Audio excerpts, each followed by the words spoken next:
नमस्ते, मैं अर्चना हिंदी साहित्य की ऑनलाइन क्लासेस में आप सभी विद्यार्थियों का स्वागत करती हूँ।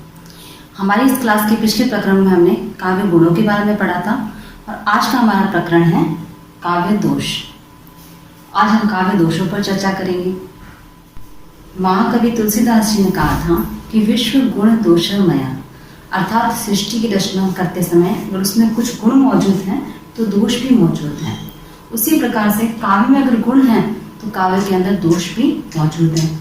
जिस प्रकार से यदि हम भोजन कर रहे हो और भोजन करते समय हमारे मुंह में कंकड़ आ जाता है तो वह कंकड़ उस स्वादिष्ट भोजन के महत्व को वहीं समाप्त कर देता है, वो हमारे मुंह को किरकिरा कर देता है। तो इसी तरह से काव्य के जो दोष होते हैं वो उस काव्य के अंदर निहित रस के प्रभाव को नष्ट कर देते हैं। अब काव्य दोष के संबंध में विभिन्न आचार्यों ने अपनी अपनी परिभाषा दी है, हम उस पर चर्चा करेंगे। सर्वप्रथम हम देखें कि आचार्य मम्मट ने काव्य दोष के संबंध में क्या बताया है कि मुख्यार्थ हतिर दोषः, अर्थात काव्य के मुख्य अर्थ अर्थात रस की हानि ही दोष है। काव्य के मुख्य अर्थ को समझने में अगर पाठक को कोई बाधा पहुंचती है तो उस बाधा को ये माना गया कि इसके अंतर्गत काव्य में कोई दोष पाया गया है। फिर आचार्य वामन की परिभाषा पर नजर डालेंगे कि गुण विपर्यात मानो दोषः, अर्थात गुणों का अभाव ही दोष है। तो ऐसी रचना जिसके अंदर काव्य गुणों का अभाव पाया जाता है, जिसकी वजह से पाठक को रस की अनुभूति नहीं हो पाती, पाठक उस आनंद की स्थिति तक नहीं पहुंच पाता, जिसकी वजह से जिस काव्य की वजह से वो उस स्थिति तक पहुंच सकता है, तो वहां पर काव्य दोष पाया जाता है। अब काव्य के अंतर्गत क्या होता है कि काव्य के अंदर जो रस मौजूद होता है ये काव्य दोष उस रस में बाधा पहुंचाते हैं। और ये बाधा किस प्रकार से पहुंचाते हैं कि काव्य को पढ़ते समय या तो पाठक को रस की प्रतीति ही ना हो, अर्थात काव्य में रस मौजूद तो हो लेकिन पाठक को उसकी अनुभूति महसूस ना हो। दूसरा है कि प्रतीति तो हो पर विलंब से हो, अर्थात पाठक को ये समझ में आ जाए कि काव्य में रस मौजूद है लेकिन कुछ देर पश्चात वह उसके अर्थ को उसके भाव को समझ पाए। तीसरा है प्रतीति होते हुए भी रस का अपकर्ष हो, अर्थात पाठक को ये महसूस हो जाए किसी काव्य इस रस से संबंधित रचना है, श्रृंगार रस से या फिर ओज गुण से, इनसे संबंधित कोई रचना है, लेकिन रस होते हुए भी उसको ये चीज महसूस न हो पाए। तो इस प्रकार से ये जो काव्य दोष है वह रस संचार में इस तरीके से बाधा पहुंचाते हैं। अब हम देखेंगे कि काव्य दोषों के कितने भेद बताए गए हैं। काव्य दोष के विभिन्न आचार्यों ने 3 भेद माने हैं। पहला है शब्द दोष, दूसरा है वाक्य दोष और तीसरा है अर्थ दोष। शब्द दोष के अंतर्गत यदि किसी काव्य के अंदर शब्द को बदल दिया जाए, उसका पर्यायवाची उसके स्थान पर रख दिया जाए, तो वहां पर वो दोष समाप्त भी हो सकता है। वाक्य दोष के अंतर्गत किसी वाक्य की रचना में एक से अधिक शब्दों में अगर दोष पाया गया हो या वाक्य की रचना में दोष पाया गया हो तो उसमें भी शब्दों के पर्याय रख करके या फिर वाक्य के क्रम में परिवर्तन करके उस दोष को समाप्त किया जा सकता है। और तीसरा है अर्थ दोष। अर्थ दोष के अंतर्गत यदि हम शब्दों को बदल भी दें, उसके स्थान पर उनका पर्याय भी रख दें, तो भी अर्थ दोष समाप्त नहीं हो सकता। तो इस प्रकार से ये 3 प्रकार के भेद माने गए हैं। आगे हम पढ़ेंगे कि आचार्य मम्मट ने काव्य दोषों के कितने प्रकार बताए हैं। आचार्य मम्मट ने 3 प्रकार के काव्य दोष माने हैं: शब्द दोष, अर्थ दोष एवं रस दोष। और इन 3 प्रकार के काव्य दोषों में उन्होंने कुछ गणना भी की है। इनके अनुसार शब्द दोष 37 प्रकार के हैं, अर्थ दोष 23 प्रकार के और रस दोष हैं 10 प्रकार के। अब आज हम आपके सामने कुछ मुख्य जो काव्य दोष हैं आपके पाठ्यक्रम अनुसार उन पर अध्ययन करेंगे। सर्वप्रथम हम काव्य दोष लेंगे श्रुति कटुत्व दोष। अब जैसा कि नाम से पता चल रहा है, श्रुति का अर्थ होता है सुनना और कटुत्व का अर्थ होता है कड़वा, अर्थात ऐसे शब्द, ऐसे वाक्य जो सुनने में कठोर लगते हैं, कड़वे लगते हैं, तो वहां पर श्रुति कटुत्व दोष पाया जाता है। इसकी परिभाषा देखेंगे कि जो शब्द सुनने में अप्रिय लगे, जिसमें कठोर वर्णों का प्रयोग हो, लेख वाले वर्णों का प्रयोग हो, संयुक्त अक्षरों का प्रयोग हो, तो इस प्रकार की रचना में श्रुति कटुत्व दोष पाया जाता है। अर्थात ऐसी रचना होगी जिसके अंदर जिसको सुन करके का पाठक को कुछ अच्छा नहीं लगेगा, वह शब्द उसके कानों में खटकने लग जाएंगे। उसके अंदर कठोर वर्णों यानी कि ट वर्ग के वर्णों का प्रयोग होगा, रेफ र वाली ध्वनि का प्रयोग होगा, संयुक्त अक्षरों का प्रयोग होगा। तो इस प्रकार की जो रचना होगी उसमें श्रुति कटुत्व दोष पाया जाएगा। आगे से स्पष्ट करने के लिए हम इसके उदाहरण पर नजर डालते हैं। उदाहरण देखिएगा, एक कवि के कठिनतर कर्म की करते नहीं हम भ्रष्टता, पर क्यों न विश्वोत्कृष्टता करती विचारोत्कृष्टता। अब इसे सुनकर के आपको लग रहा होगा कि यहाँ पर कुछ शब्द ऐसे आ रहे हैं जो कानों को अप्रिय लग रहे हैं, जैसे कि कठिनतर, भ्रष्टता, विश्वोत्कृष्टता एवं विचारोत्कृष्टता। इन शब्दों में कई जगहों पर रेफ का प्रयोग किया गया है, साथ ही कठोर वर्णों का, संयुक्त अक्षरों का प्रयोग यहाँ पे देखने को मिल रहा है। तो ये इस प्रकार ये जो उदाहरण है वो श्रुति कटुत्व दोष का उदाहरण हम मान सकते हैं। आगे हम पढ़ेंगे च्युत संस्कृति दोष। च्युत का मतलब होता है विरुद्ध हो जाना, अपने पद से विरुद्ध हो जाना, और संस्कृति का मतलब होता है व्याकरण। अर्थात काव्य के अंतर्गत जब व्याकरण के नियमों के विरुद्ध कोई रचना की जाती है तो वहां पर च्युत संस्कृति दोष पाया जाता है। जब कोई शब्द व्याकरण के नियमों के विरुद्ध प्रयुक्त होता है तब वहां पर च्युत संस्कृति दोष पाया जाता है। अब इसका एक उदाहरण देखेंगे कि क्षण भर रहा उजाला मैं। इस वाक्य को देख करके आप पहचानिए जरा कि यहाँ पर किस शब्द के अंदर व्याकरणिक दोष पाया गया है। अगर आप गौर करें तो उजाला शब्द, क्षण भर रहा उजाला में, यहाँ पर उजाला के स्थान पर उजाले का प्रयोग होगा। हमारे हिंदी व्याकरण में क्या है कि पद की रचना, वाक्य की रचना के कुछ नियम होते हैं। अगर उन व्याकरणिक नियमों का ध्यान न रखा जाए तो वहां पर च्युत संस्कृति दोष पाया जाता है। इसी प्रकार एक दूसरा उदाहरण देखते हैं। उमड़ते पड़ते सरवृंद थे। अब इस वाक्य के अंदर उमड़ते शब्द व्याकरण के विरुद्ध प्रयुक्त हुआ है, इसके स्थान पर होगा उमड़ पड़ते, उमड़ पड़ते सरवृंद थे। तो इस प्रकार से स्पष्ट होता है कि जब भी किसी वाक्य में व्याकरण के नियमों के विरुद्ध किसी शब्द का प्रयोग किया जाए तो वहां पर च्युत संस्कृति दोष पाया जाता है। अब आगे चलेंगे हम। अगला हमारा दोष है ग्राम्यत्व दोष। देखो बच्चों, जब आप इन दोषों के नाम पर अगर आप थोड़ा बहुत भी गौर करेंगे तो इनकी परिभाषा आपके सामने स्वतः ही स्पष्ट हो जाएगी। जैसे कि नाम से पता चलता है ग्राम्यत्व यानी कि ग्रामीण शैली, तैशल शब्दों का प्रयोग, ग्रामीण आंचल में प्रयोग किए जाने वाले शब्दों का प्रयोग जब काव्य में किया जाएगा तो वहां पर ग्राम्यत्व दोष पाया जाता है।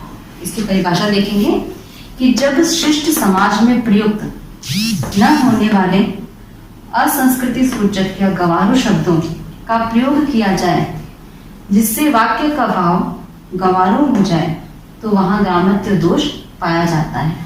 हम जिस समाज में रहते हैं वहां पे कुछ सभ्य शब्दों का प्रयोग किया जाता है तभी हमें सभ्य माना जाता है, लेकिन कहीं कहीं जब ग्रामीण अंचल से जुड़े हुए कुछ शब्दों का प्रयोग कर लिया जाता है, देशज शब्दों का प्रयोग कर लिया जाता है जो हमारी संस्कृति के सूचक नहीं है, ऐसे अभद्र शब्दों का प्रयोग कर लिया जाता है तो वहां पर काव्य में ग्राम्यत्व दोष पाया जाता है। इसका उदाहरण देखेंगे हम। पहला उदाहरण देखिए कि मच्चक मच्चक मत चलो। अब मच्चक मच्चक का तात्पर्य होता है मटक मटक करके चलना, लेकिन यहाँ पर मच्चक मच्चक शब्द का जो प्रयोग किया गया है यह थोड़ा गंवारूपन को दर्शाता है। इसी प्रकार से मूंड पर मुकुट धरे सोहत है गोपाल। यहाँ पर श्री कृष्ण के सर पे जो मुकुट है उसके लिए उनके मस्तक के लिए मुंड शब्द का प्रयोग किया गया है जो कि ग्रामीण अंचल का देशज शब्द है, तो इसीलिए यहाँ पर ग्राम्यत्व दोष पाया गया है। अब आगे हम देखेंगे अश्लीलत्व दोष। अब जैसा कि नाम से पता चलता है अश्लील मतलब कि काव्य में ऐसे शब्दों का प्रयोग हो जिनको सुनकर के कुछ लज्जा महसूस होती हो, जो अभद्र महसूस होते हो, इस प्रकार के शब्दों का अगर काव्य में प्रयोग हो तो वहां पर अश्लीलत्व दोष पाया जाता है।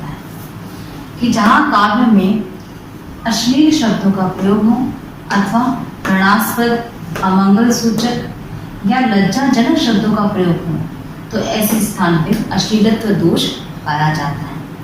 देखिए, अश्लीलत्व दोष के अंतर्गत दो प्रकार के अर्थ निकलते हैं काव्य के। एक होता है वाच्य अर्थ, मतलब प्रसंगानुसार उसका क्या अर्थ निकलेगा, और दूसरा होता है व्यंग्य अर्थ। तो जो दूसरा अर्थ होता है व्यंग्य अर्थ, वह व्यंग्य अर्थ ही घृणास्पद, अमंगल सूचक या लज्जाजनक दिखाई पड़ता है। अब इसे हम एक उदाहरण से स्पष्ट करेंगे कि लगे थूक कर चाटने अभी अभी श्रीमान। अब यहाँ पर थूक कर चाटना एक तरह से मुहावरे का, लोकोक्ति का प्रयोग किया गया है इसके अंदर। लेकिन अगर हम इसके व्यंग्य अर्थ को देखें तो थूक कर चाटना ये बहुत ही घृणास्पद महसूस होता है कि अगर कोई व्यक्ति अपने थूके हुए कोई चाटे तो इस तरह का दृश्य देखकर हमें उस व्यक्ति से घृणा महसूस होगी। अतः यहाँ पे घृणास्पद शब्द का प्रयोग किया गया है। दूसरा उदाहरण फिर से देखते हैं कि रावण के दरबार में स्थित अंगद का पाद। यहाँ पर रावण के दरबार में अंगद के पद के बारे में अर्थात उनके चरणों के बारे में वर्णन किया गया है, लेकिन पाद शब्द का यहाँ पर व्यंग्य अर्थ निकलता है अपान वायु के रूप में। अतः इस वाक्य के अंदर भी हमें अश्लीलत्व दोष के दर्शन होते हैं। आगे हम पढ़ेंगे क्लिष्टत्व दोष। क्लिष्ट अर्थात बहुत कठिनाई से जिसका अर्थ निकलता हो, अर्थ को समझने में बहुत कठिनाई होती हो, तो इस प्रकार के पद को हम क्लिष्टत्व दोष की दृष्टि से देखेंगे। ऐसी पदावली जिसका अर्थ गुणा भाग करके कठिनता से निकलता हो, जब काव्य का अर्थ सहजता से समझ में न आए और अर्थ समझने के लिए उसमें माथापच्ची करनी पड़े, तो वहां पर काव्य में क्लिष्टत्व दोष होता है। मतलब कुछ काव्य इस प्रकार के होते हैं कि जिनको पढ़ करके हमें उसका अर्थ समझ में आ जाता है, लेकिन कुछ काव्य ऐसे होते हैं कि जिसके अर्थ को समझने के लिए काफ़ी माथापच्ची करनी पड़ती है, काफ़ी दिमाग लगाना पड़ता है, तब जाकर के उसका अर्थ समझ में आता है। तो ऐसे स्थान पर क्लिष्टत्व दोष पाया जाता है। अब इसे हम एक उदाहरण से स्पष्ट करेंगे। यहाँ पर उदाहरण देखिए आप कि हेम सुता पतिवाहन प्रिय तुम इसमें रत्ती न फेर। यहाँ पे मूर्ख व्यक्ति को इंगित किया गया है और उसको इंगित करने के लिए इतने बड़े पदावली का प्रयोग किया गया है। अब इसका अर्थ कैसे देखेंगे हम। हेम का मतलब होता है हिमालय, सुता का मतलब होता है पुत्री, अर्थात हिमालय की जो पुत्री थी वह कौन थी, पार्वती जी। पति वाहन प्रिय, और पार्वती जी के पति का क्या नाम था, शंकर भगवान। वाहन प्रिय, शंकर जी का जो वाहन था वो कौन था, नंदी, और नंदी जो वाहन है वो मूर्खता का प्रतीक है। तो इसीलिए एक व्यक्ति को मूर्ख बताने के लिए यहाँ पर इस प्रकार के घुमा फिरा करके शब्दों का प्रयोग किया गया है। तो इस अर्थ को निकालने के लिए हमें काफी माथापच्ची करनी पड़ी, इसीलिए इसके अंदर क्लिष्टत्व दोष पाया गया है। अगला दोष है अप्रतीतत्व दोष। लोक व्यवहार में प्रयुक्त न होने वाले शास्त्रीय शब्दों का प्रयोग होने पर यह दोष पाया जाता है। अर्थात हम सामान्य जीवन में लोगों के साथ जो व्यवहार करते हैं उस समय हम जिन शब्दों का प्रयोग करते हैं उस तरह के शब्दों का काव्य में प्रयोग न होकर के किसी शास्त्रीय परिभाषित शब्दावली का जब काव्य में प्रयोग कर दिया जाता है तब वहां पर अप्रतीतत्व दोष पाया जाता है। जैसे एक उदाहरण देखेंगे कि ही तर बसी दुख देत है ये तेरे अनुभव। अर्थात हृदय के तल में बसी हुई नायिका को संबोधित करते हुए कहा गया कि तुम्हारे अनुभव मुझे दुख देते हैं। यहाँ पर यह अनुभव शब्द साहित्य शास्त्र से लिया गया है जिसका अर्थ होता है चेष्टाएं। अतः यहाँ पर शास्त्रीय शब्द का प्रयोग होने के कारण अप्रतीत दोष पाया गया है। आगे देखेंगे अगला हमारा काव्य दोष आता है न्यून पदत्व दोष। जैसा कि नाम से स्पष्ट हो रहा है, न्यून यानी कि कमी, पदत्व यानी कि वाक्य में आवश्यक शब्दों की जब कमी पाई जाती है जो कि अर्थ को स्पष्ट न कर पा रही हो तो वहां पर यह दोष पाया जाता है। जब वाक्य में अर्थ ज्ञान के लिए आवश्यक होने पर भी किसी शब्द का प्रयोग न किया जाए तो वहां आवश्यक शब्द की कमी के कारण यह दोष पाया जाता है। अर्थात जब कोई वाक्य लिखा जा रहा है और उस वाक्य का अर्थ किसी एक शब्द के अभाव में कुछ कम, एक शब्द के अभाव में कुछ कमी पाई जा रही है जिससे कि अर्थ स्पष्ट नहीं हो पा रहा है, तो इस प्रकार के वाक्य में न्यून पदत्व दोष पाया जाता है। अब इसका उदाहरण देखेंगे। कृपा दृष्टि हो जाए यदि बन जाएंगे काम। अब इस पंक्ति में ये तो बताया गया है कि कृपा दृष्टि अगर किसी की हो जाती है तो उस मनुष्य के सभी काम बन जाएंगे, लेकिन यहाँ पर कृपा दृष्टि शब्द से पता चलता है कि आखिर ये किसकी कृपा दृष्टि होनी है, बाकी रह गई है, तो इसके आगे भी एक शब्द होना चाहिए था।